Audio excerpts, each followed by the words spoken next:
ஒரு சில பேர் வந்து அவங்களுடைய தியான அனுபவங்கள் பத்தி சொல்லும்போது வந்து நான் இந்த மாதிரி இந்த இடத்துல போயிட்டு இந்த தியானம் கத்துக்கிட்டேன், எனக்கு இந்த மாதிரி அனுபவங்கள் ஏற்படுறது, இது சரியா இல்ல நான் இந்த மாதிரி பண்ணலாமா அப்படின்னு சில கேள்விகள் கேட்கறது.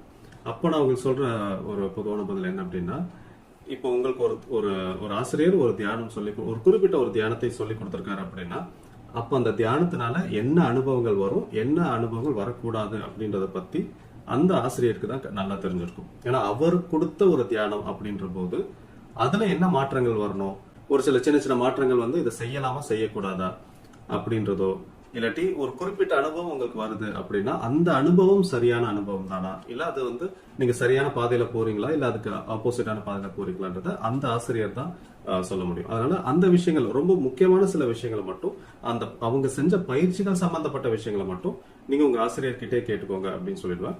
பொதுவான சில கேள்விகள் இருக்கும், அந்த கேள்விகளுக்கு மட்டும் நான் சஜஷன்ஸ் கொடுக்கறது. இப்போ உதாரணத்துக்கு பாத்தீங்கன்னா தியானம் பண்ணும்போது எனக்கு தூக்கம் வந்துருச்சுன்னு சொல்லுவாங்க. சில பேர் உட்காந்து ரொம்ப நேரம் ஒரே இடத்துல உட்காந்து தியானம் பண்ண முடியல, இல்ல ரொம்ப நேரம் காலம் அடக்கி உட்காந்து தியானம் பண்ண முடியல, இது மாதிரி சொல்றது. இல்லாட்டி இன்னும் சில பேர் வந்து இவ்வளவு நாள் தியானம் பண்ணிட்டு இருக்கேன், ஆனா எனக்கு பெருசா எந்த ஒரு மாற்றமும் தெரியல, உண்மையிலேயே தியானம் பண்ணும்போது என்னதான் நடக்குது, அது ஏதாவது ஒரு மாற்றத்தை கொண்டு வருதா அப்படின்ற மாதிரி பொதுவான கேள்விகளுக்கு வந்து பதில் சொல்றது உண்டு.